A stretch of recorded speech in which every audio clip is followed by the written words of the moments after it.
Para todos aquellos de nosotros que trabajábamos o vivíamos en Nueva York, el 11 de septiembre nos cambió de por vida.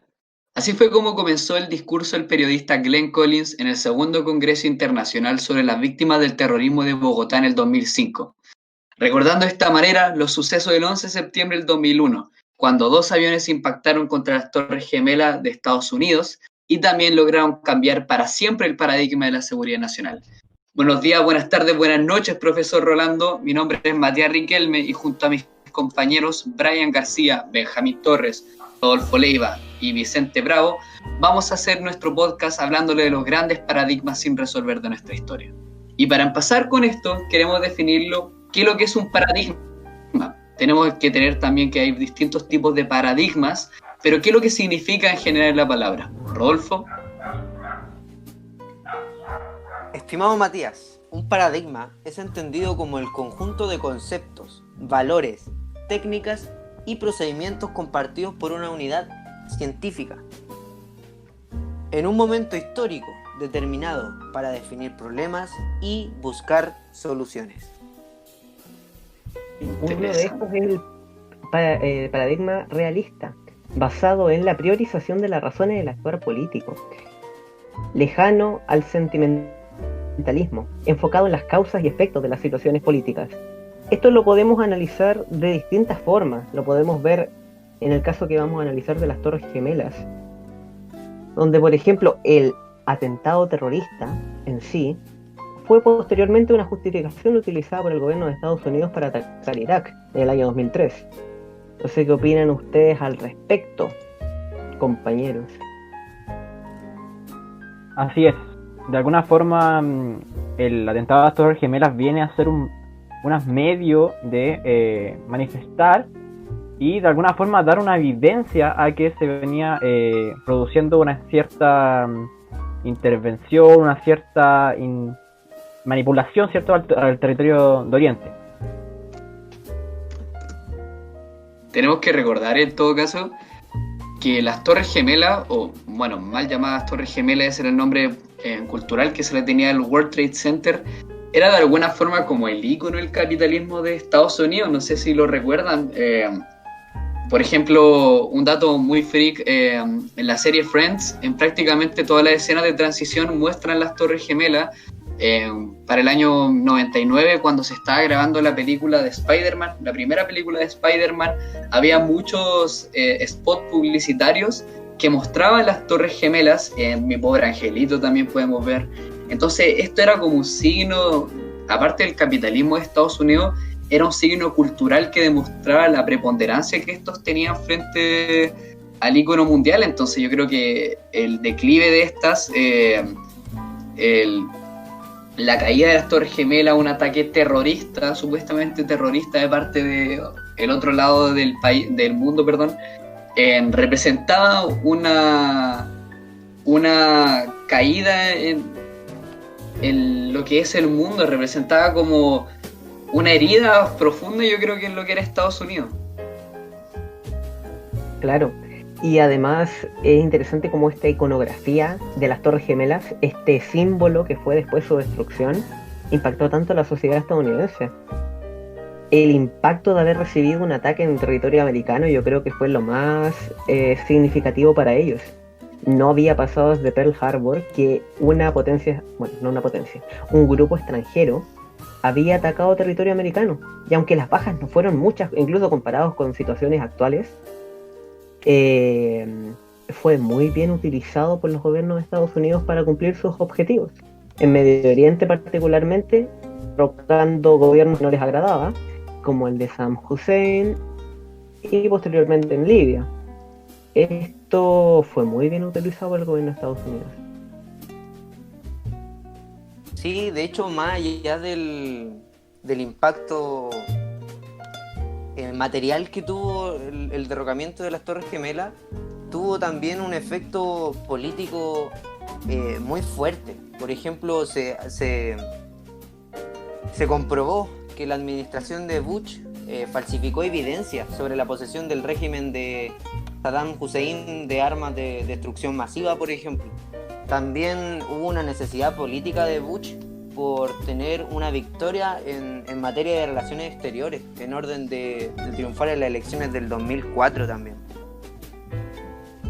Justamente, y en concordancia con lo que mencionas tú, Rodolfo, de alguna forma tenemos que entender de que Estados Unidos ya se venía supeditando como una potencia y ha sido un ícono dentro de lo que es la historia global, ¿no? Estados Unidos siempre se ha categorizado como una superpotencia, un país de primer mundo que cuenta con todos los recursos armamentísticos.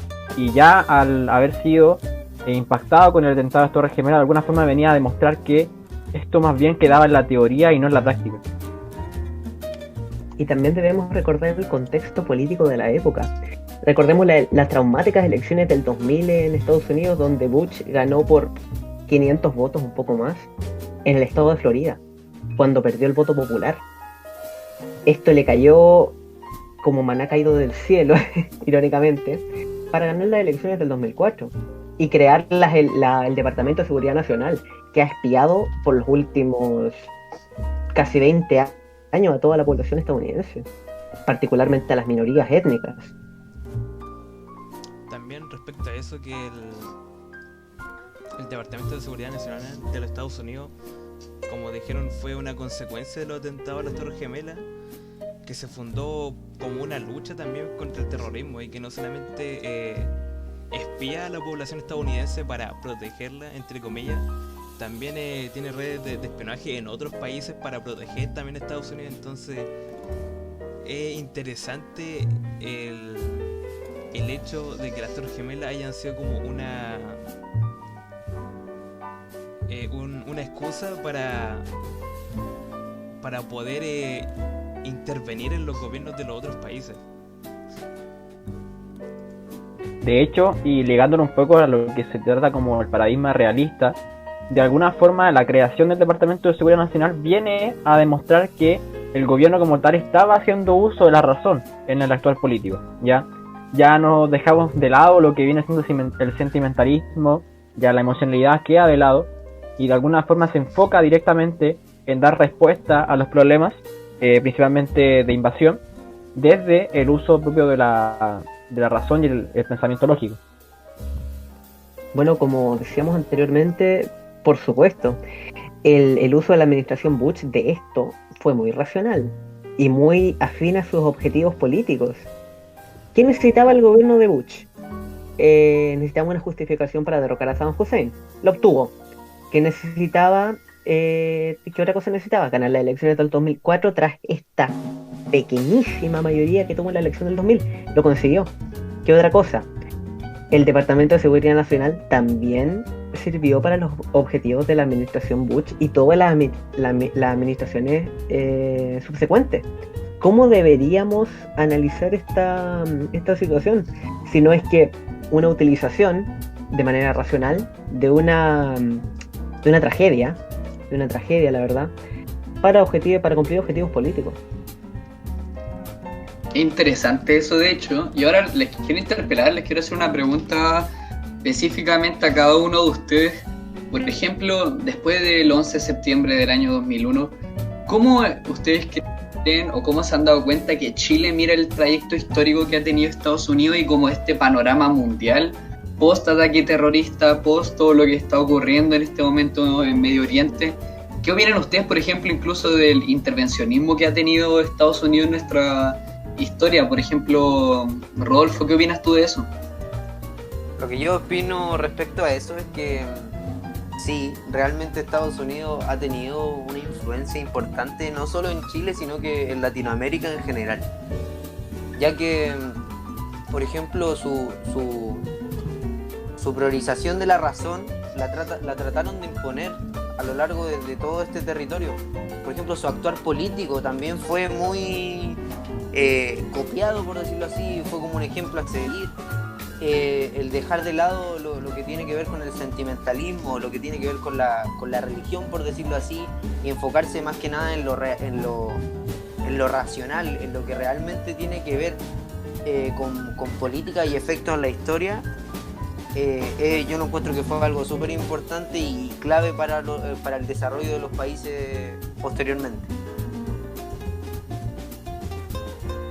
Interesante eso. Por ejemplo, Vicente, tú, Tú que, por ejemplo, quizás contrarrestar la opinión de Rodolfo, ¿qué opinan ustedes? No la complemento, por supuesto que esto reforzó la teoría de que Estados Unidos es una potencia interventora en todo el mundo, y más en América Latina y probablemente Chile. Se notó bastante, de hecho el mismo gobierno de Ricardo Lagos se negó a apoyar esta coalición para invadir Irak. Fue uno de los pocos países occidentales en oponerse a esto, cosa bastante memorable del gobierno de Ricardo Lagos. Por mucha crítica que se le puede hacer, fue bastante memorable que un país occidental en el continente americano se opusiera a Estados Unidos. Interesante eso, yo creo que no hay que olvidarlo, y independiente de todo lo que la gente opine sobre Lagos, sobre el tema de la Constitución, Lagos fue de los primeros que se opuso a negar el intervencionismo de Estados Unidos. Ahora, Brian, por ejemplo, en relación al tema de los paradigmas, por ejemplo, el tema del transnacionalismo, que es un concepto bastante interesante, ¿tú qué nos puedes aportar sobre eso? Bueno, justamente en medida de apoyar lo que comentan los demás panelistas, de alguna forma el paradigma transnacionalista viene a reafirmar que hay relaciones de interdependencia entre las naciones. Y justamente como eso es lo que se venía plasmando con Estados Unidos, ¿no? Que de alguna forma Chile y los países de Latinoamérica siempre han estado ligados a lo que vaya a ser Estados Unidos, ¿no?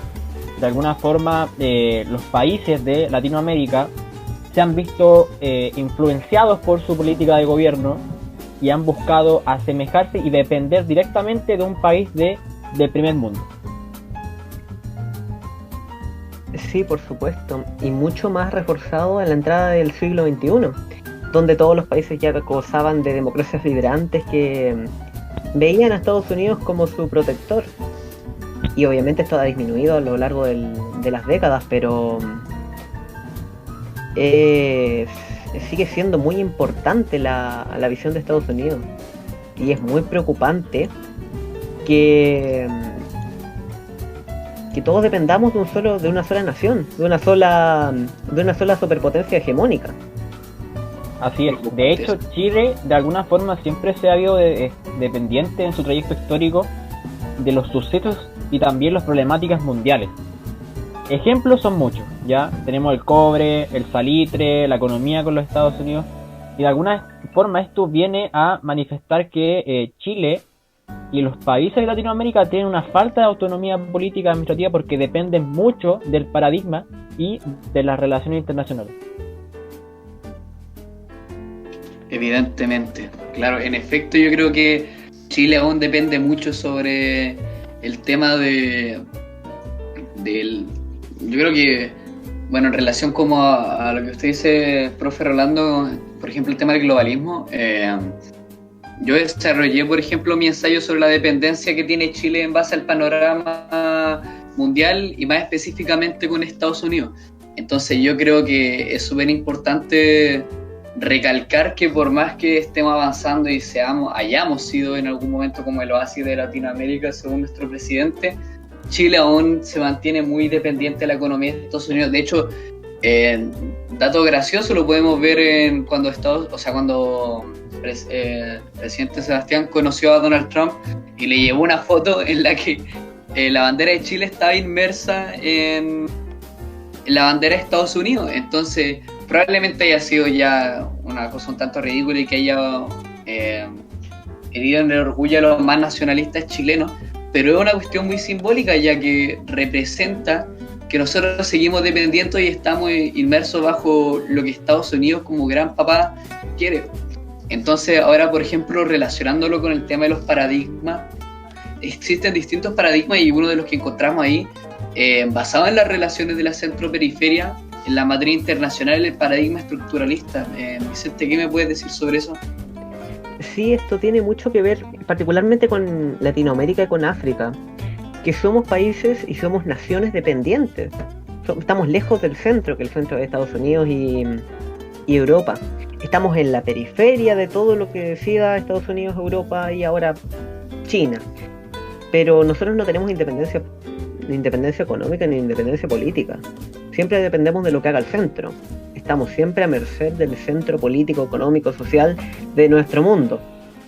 Y lo vamos a estar hasta que países sudamericanos, países africanos logren niveles de desarrollo capaces de luchar contra el hegemonismo estadounidense.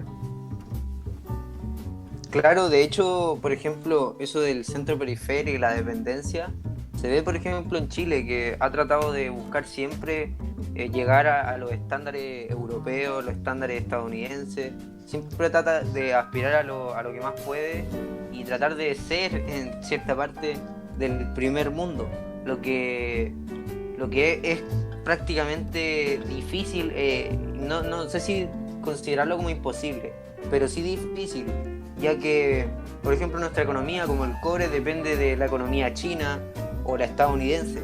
También lo que tiene que ver con las importaciones depende de lo que pasa con Europa o lo que pasa con Estados Unidos. Y por otro lado también el dólar termina afectando al país completo. Ahí diste, Rodolfo, con un tema clave, el tema de las exportaciones. Hay muy pocas cosas que podemos ver en el panorama mundial que nosotros exportemos. De hecho, quizás podemos tener como los recursos claves que siempre han estado y que son lo que somos conocidos. Pero, por ejemplo, yo creo que igual la gente debería ponerse a pensar en temas culturales que exportamos. Si no fuera por las últimas películas que han sido nominadas al Oscar, probablemente la gente desde en el otro hemisferio seguiría pensando que Chile es parte de México. Ahora, Torres, por ejemplo, la otra vez estuvimos conversando respecto a ese tema y algo tú me habías mencionado. ¿Cuál es tu opinión respecto al tema de esta como dependencia que tiene Chile en el panorama mundial y qué paradigma existe en relación a eso? Bueno, yo creo que Chile, dentro del contexto latinoamericano, está muy bien, pero es muy dependiente y la verdad yo personalmente no sé si es porque Chile no quiere desarrollarse o no lo dejan desarrollarse Estados Unidos o las grandes potencias, porque Chile tiene el potencial de escalar algo más, porque Chile extrae cobre y lo vende y luego compra cables de cobre, vende litio y luego compra pilas. Entonces Chile tiene ese potencial de poder escalar algo más, pero yo sinceramente no sé si no lo quiere hacer o no lo dejan hacer. Entonces está esa dependencia de Estados Unidos, si algo dependiente porque quiere ser dependiente de él o porque no, Estados Unidos de lleno no lo deja. Sí, yo creo que eso es un tema importante y diste en el clavo en ese aspecto, porque de alguna forma, y relacionando un poco con el tema del paradigma estructuralista, las relaciones centro-periferia van a ser siempre predominantes en el parámetro mundial, ¿ya? Si nos ponemos a analizar, de alguna forma, todos los sucesos que ocurran en el centro, más bien en los países europeos, del primer mundo, impactan a la periferia que vienen siendo los países menos desarrollados, ¿no? Y en este caso entramos a hablar de Chile, de los países latinoamericanos, de países más bien de Centroamérica, ese tipo de temas, ¿no? También hay que reconocer dos cosas que nos dan un poco de esperanza. Bueno, también desesperanza con una de las dos, pero tenemos que reconocer con el paradigma estructuralista que la historia nunca es absoluta. Las potencias nunca son las mismas, las potencias van evolucionando, el panorama internacional va evolucionando. Cosa que nos puede dar esperanza como nación en vías de desarrollo sudamericana. Pero también tenemos que reconocer que vamos a seguir supeditados a lo que diga el gran hermano estadounidense. Y veamos lo que le pasó al único presidente, o uno de los únicos presidentes de nuestro país, que se impuso a lo que quería Estados Unidos, lo que le pasó. Y es una cosa que tenemos que aprender a futuro. Cómo lograr desafiar el hegemonismo estadounidense. Incluso teniendo más de una potencia, el hegemonismo estadounidense nos domina.